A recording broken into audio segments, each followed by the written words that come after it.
The early morning sun cast long shadows across the weathered sign of James' Tire Shop on the outskirts of Little Rock, Arkansas. James Wilson wiped the sweat from his brow as he tightened the last lug nut on Mrs. Henderson's sedan.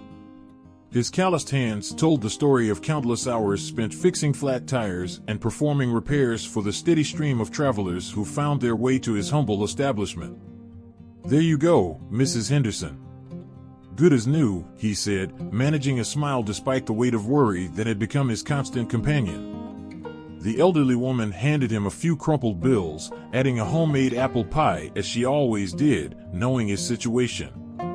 "How's little Emily doing?" she asked, her eyes filled with genuine concern.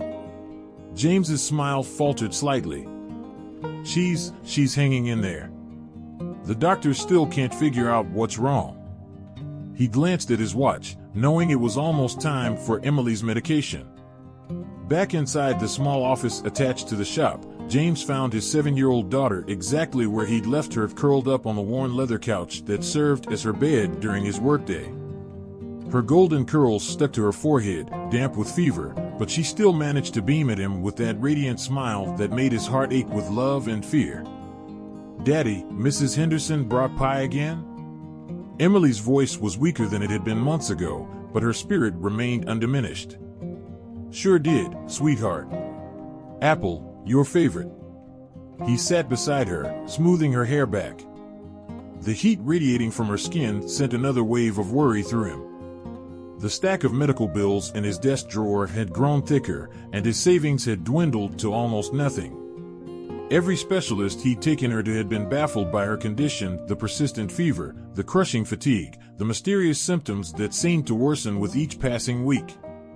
That evening, after closing the shop and carrying Emily to their small house nearby, James went through their familiar routine. He helped her change into her favorite unicorn pajamas, gave her the medications that seemed to do little good, and sat beside her bed. As he had done every night since losing his wife 2 years ago, he took Emily's small hands in his own and bowed his head in prayer. "Dear Lord," he whispered, his voice trembling with emotion, "I know you have a plan for all of us. I know you're watching over my little girl. Please, just give me a sign. Show me the way to help her. I'll do anything, Lord. Anything." Emily squeezed his hand weakly. "Daddy, don't cry. God is listening. I can feel it." Her unwavering faith, so pure and simple, both inspired and humbled him. As he kissed her goodnight and turned out the light, James caught sight of a flyer that had been pushed under his door earlier that day. It announced a special healing service at the local church that coming Sunday. He hadn't been to church since Sarah's passing. The pain of sitting in those pews without her had been too much to bear. But as he looked at the flyer, something stirred in his heart. Perhaps this was the sign he'd been praying for. Sunday morning arrived with a golden glow that seemed to promise something special. James stood before his scratched bathroom mirror, attempting to smooth down his work-worn clothes, the best he had to offer. His reflection showed a man aged beyond his years, but his eyes held a desperate hope that had been missing for months.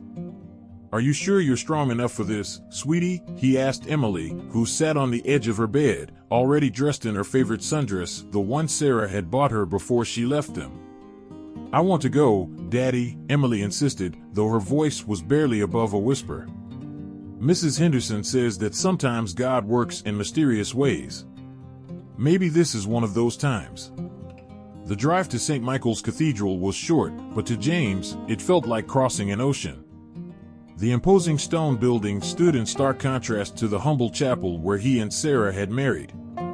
Luxury cars filled the parking lot, and well-dressed families streamed through the ornate doors, their Sunday best gleaming in the morning light. James helped Emily from the car, acutely aware of his patched jeans and the permanent stains on his best shirt, marks of honest work that had never bothered him until now. He held her hand as they climbed the steps, each one seeming to take more effort than the last for his weakened daughter. Inside, the cathedral was a world of polished marble and stained glass. The morning light filtered through biblical scenes, casting rainbow patterns across the congregation. James and Emily found seats in the back, away from the curious glances and whispered comments of the regular parishioners. Father Thomas Richardson, the recently appointed head of the parish, cut an impressive figure in his elaborate vestments. His sermon spoke of divine healing and the power of faith, but there was something in his tone that made James uneasy, the hint of judgment, perhaps, or a touch of worldly pride. When the time came for the healing service, James gathered his courage. "Wait here, sweetheart," he whispered to Emily, who nodded weakly, her face pale with exhaustion. He joined the line of people waiting for the priest's blessing, clutching the rosary he'd found in his toolbox, Sarah's rosary, lost and found again when he needed it most. Each step forward felt heavy with the weight of hope and fear intermingled. Finally, James stood before Father Richardson. The priest's eyes widened slightly as he took in James's appearance, and his nose wrinkled almost imperceptibly at the lingering scent of rubber and oil that no amount of scrubbing could remove. "My daughter," James began, his voice thick with emotion, "she's very sick. The doctors can't help her. I believe God led us here today. Please, Father, would you pray for her?" The silence that followed seemed to stretch for an eternity. Father Richardson's expression shifted from surprise to something harder, more judgmental. When he spoke, his words cut through the hushed atmosphere like shards of ice. "The house of God deserves proper respect, Mr. Wilson, sir. James Wilson. Mr. Wilson. This is not a roadside chapel. We maintain certain standards here at St. Michael's. Perhaps you'd be more comfortable at one of the smaller churches on the east side of town?"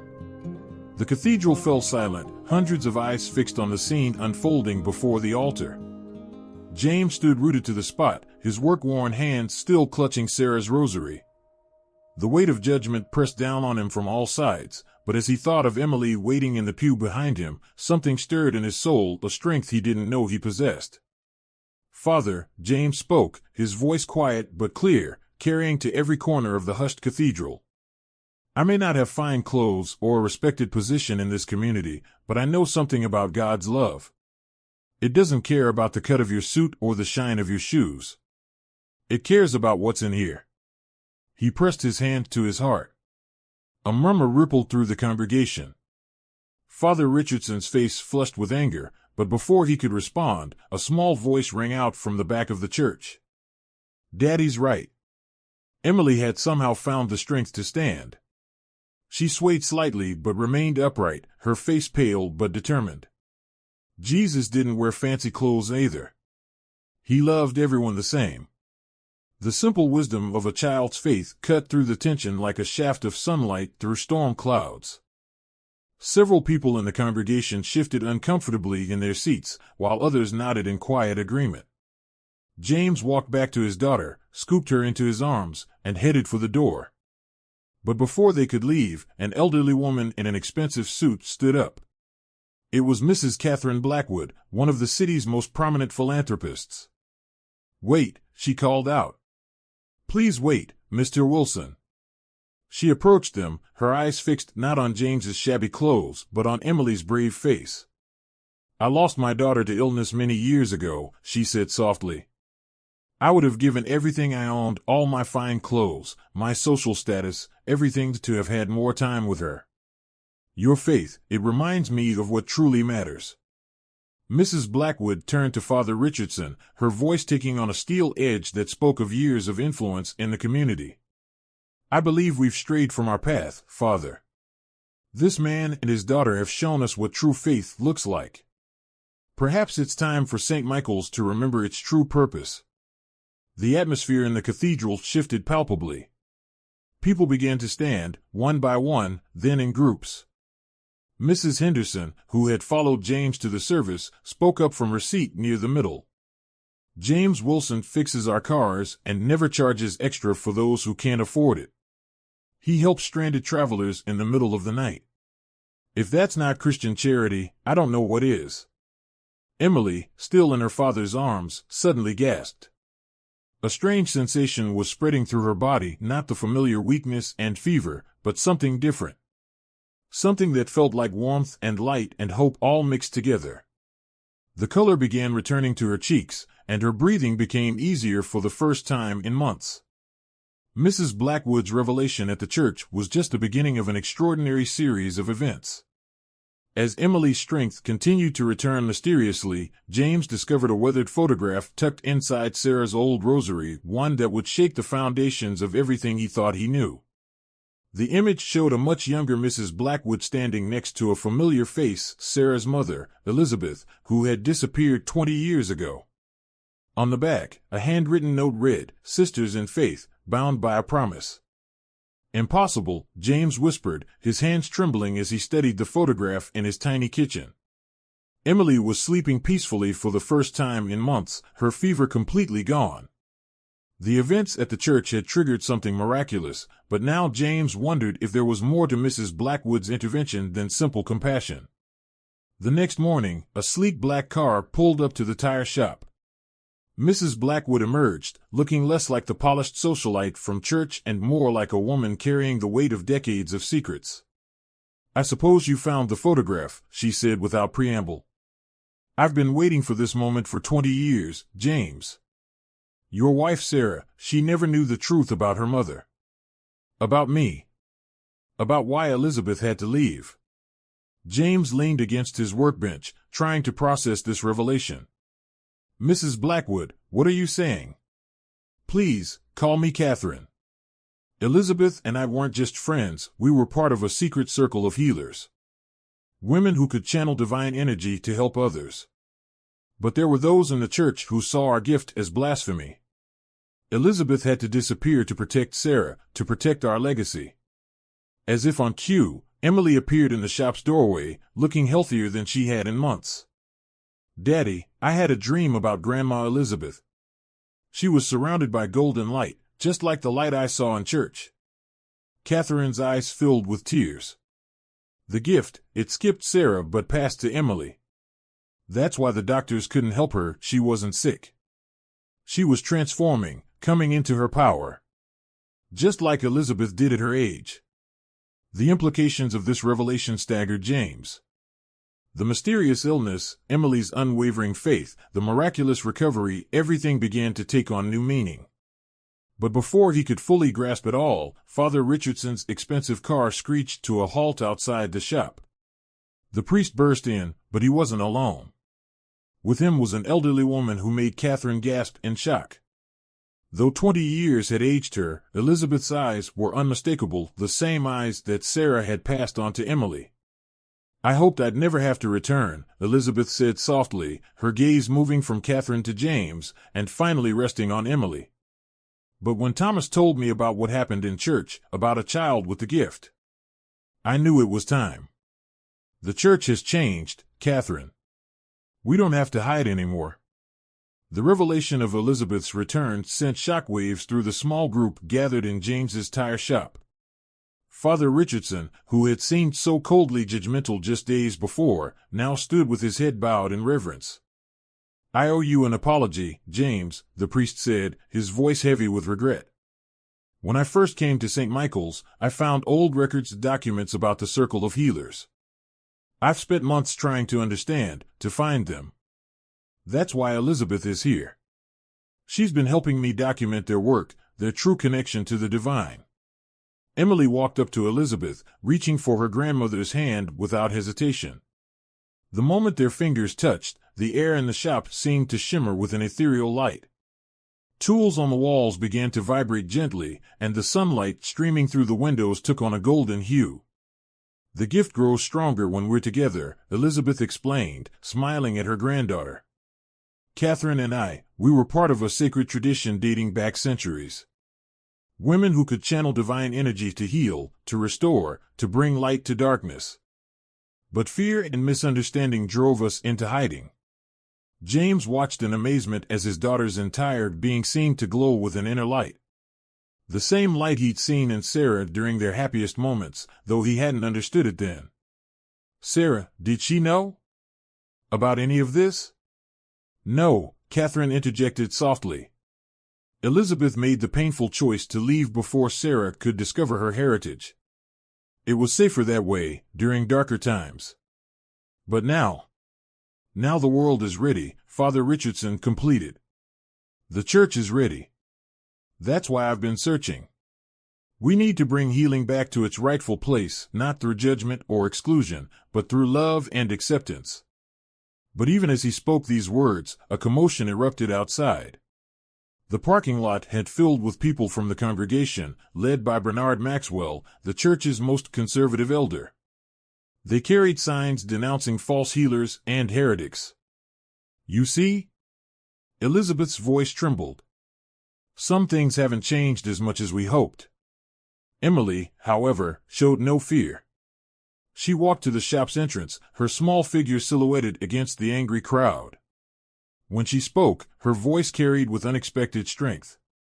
"Mr. Maxwell," she called out to the leader of the protesters, "didn't you tell everyone last Sunday about how your grandson was healed from a terrible condition? About how the doctors had given up hope, but he got better after our church community prayed for him?" The elderly man faltered, his sign lowering slightly. "Well, yes, but—" "That was Grandma Elizabeth and Mrs. Blackwood," Emily announced with the simple clarity of a child. "They were there, in the hospital, every night. They're the ones who helped Tommy get better. They didn't want recognition or payment. They just wanted to help, because that's what God's love is all about." Bernard Maxwell's sign clattered to the ground, the sound echoing across the suddenly silent parking lot. One by one, other signs fell as Emily's words sank in. Tommy Maxwell, Bernard's grandson, pushed through the crowd in his wheelchair, the same wheelchair doctors had said he'd never leave. "She's telling the truth, Grandpa," Tommy said. "I remember them. They came at night, when everyone was sleeping. I thought they were angels." He looked at Elizabeth and Catherine with wonder. "Maybe they are." The transformation in the crowd was immediate and profound. Bernard Maxwell, tears streaming down his withered face, stepped forward. "All this time, I've been fighting against the very miracle I've been thanking God for." Inside the shop, James watched as his daughter became the bridge between two worlds, the traditional faith that had sustained him and the extraordinary truth that had been hidden for so long. Elizabeth approached him, her eyes filled with years of unspoken emotions. "James, I know I can never make up for the years I lost with Sarah, with all of you. But Emily, she represents everything we fought to protect. She's the future we dreamed of, where our gift could be used openly, accepted as the blessing it is." Father Richardson stepped forward, addressing the gathered crowd. "Today marks a new chapter for St. Michael's, for all of us. Our church will become what it always should have been, the place where true faith, in all its forms, is celebrated." Catherine and Elizabeth shared a knowing look before Catherine announced, "We want to establish a healing center, right here at James's shop. A place where medicine and faith can work together, where no one is turned away because of their appearance or their ability to pay." "But my shop," James began, thinking of his livelihood. "Will become something even more special," Emily finished for him, her face glowing with joy. "Daddy, you can still fix cars and help people. Just like you've always done, but now with a little extra help from heaven." The crowd that had come in anger now buzzed with excitement and purpose. Plans were made, committees formed, and promises of support poured in. Bernard Maxwell himself pledged to be the first donor for the healing center's renovation. As the sun began to set, casting long shadows across the transformed tire shop, James found himself surrounded by a new kind of family. Elizabeth, the mother-in-law he never knew, Catherine, the guardian angel in disguise, and his precious Emily, the miracle that had brought them all together. Emily tugged at his hand, her eyes sparkling with health and happiness. "Daddy, remember when you prayed for a sign? For a miracle?" James nodded, unable to speak past the lump in his throat. "Sometimes," Emily said wisely, "the miracle isn't just about getting better. Sometimes it's about bringing people together, about healing hearts as well as bodies." Looking around at the unlikely gathering, the high society philanthropist, the humble priest, the reformed protesters, and his long-lost families, James realized that his daughter was right. This was more than a miracle of healing, it was a miracle of transformation, of bridges built and barriers broken. The end. Dear viewers, we hope James and Emily's story has touched your hearts as deeply as it has touched ours. This tale of faith, healing, and unexpected connections reminds us that miracles can happen in the most surprising ways. We've created a special playlist of similarly inspiring stories that you can find by clicking the link on your left. If this story moved you, please don't forget to subscribe to our channel and give this video a thumbs up. Every day, we bring you unique stories that explore the extraordinary moments in ordinary lives. Join our community in the comments below. We'd love to hear about the miracles, big and small, that have transformed your own life. Your story could be the light someone else needs today.